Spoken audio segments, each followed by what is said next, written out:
राष्ट्रीय जनतांत्रिक गठबंधन की राष्ट्रपति पद की उम्मीदवार द्रौपदी मुर्मू के आवेदन में छत्तीसगढ़ के करीब आधा दर्जन नेता प्रस्तावक और समर्थक बने हैं। मुर्मू के राष्ट्रपति पद के आवेदन में राज्य के प्रस्तावकों में राजनांदगांव सांसद संतोष पांडे और राज्यसभा सदस्य रामविचार नेताम शामिल है। वहीं समर्थकों में विधायक ननकीराम कंवर, डमरूधर पुजारी और पुन्नूलाल मोहले शामिल है। एनडीए उम्मीदवार मुर्मू यदि चुनाव जीत जाती हैं तो वे देश की पहली आदिवासी राष्ट्रपति होंगी। यह प्रदेश के राजनीतिक समीकरण के लिहाज से भाजपा के पक्ष में है। यही कारण है कि प्रदेश से प्रस्तावक और समर्थक के लिए सांसदों और विधायकों के चयन में राजनीतिक समीकरण तलाशा जा रहा है।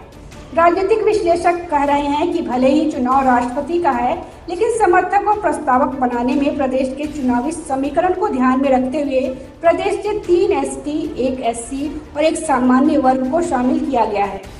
प्रदेश की 90 विधानसभा सीटों में 29 एसटी और 10 एससी वर्ग के लिए आरक्षित है।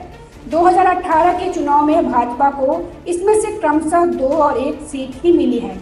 माना जाता है कि इन्हीं दोनों वर्गों का साथ नहीं मिलने के कारण भाजपा को प्रदेश में अपनी सत्ता गंवानी पड़ी। इसी कारण भाजपा पिछले करीब 1 वर्ष से इन दोनों वर्गों के वोटरों को साधने में जुटी हुई है। पार्टी की प्रदेश प्रभारी डी पुरंदेश्वरी 2 बार बस्तर संभाग का दौरा कर चुकी है। प्रदेश में भाजपा के 9 सांसद, 2 राज्यसभा सदस्य और 14 विधायक हैं। सांसदों में 1 एससी, 3 एसटी और 1 सामान्य और बाकी 4 ओबीसी वर्ग से हैं। राज्यसभा के 2 सदस्यों में 1 सामान्य और 1 एसटी वर्ग से हैं। वहीं विधायकों में 2 एसटी और 1 एससी है। प्रदेश में भाजपा लगातार 3 चुनाव जीतकर 15 वर्षों तक सत्ता में रही। 2003 और 2008 के चुनाव में एसटी वर्ग ने ही भाजपा को सत्ता सुख दिया। 2003 में 34 में से 25 सीटें भाजपा के खाते में गई, जबकि 2008 में 29 में से 19 सीटें भाजपा को मिली। लेकिन 2013 और 2018 के चुनाव में इस वर्ग ने पाला बदल दिया। 2013 में 18 और 2018 में 27 सीट कांग्रेस के खाते में चली गई।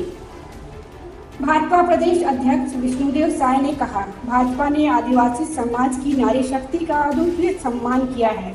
द्रौपदी मुर्मू भारत में आदिवासी समाज से पहली राज्यपाल बनी और वे भारत की पहली महिला आदिवासी राष्ट्रपति होंगी। शिक्षक से लेकर राज्यपाल और अब राष्ट्रपति पद का सफर उनकी योग्यता का प्रतिफल है। भाजपा अनुसूचित जाति, आदिवासी, पिछड़ा वर्ग सहित समाज के सभी वर्गों का सम्मान करते हुए यह चाहती है कि सभी को समान अवसर मिले। इसलिए राष्ट्रपति रामनाथ कोविंद के उत्तराधिकारी के रूप में भाजपा ने द्रौपदी मुर्मू का चयन किया है। Bureau report, public news.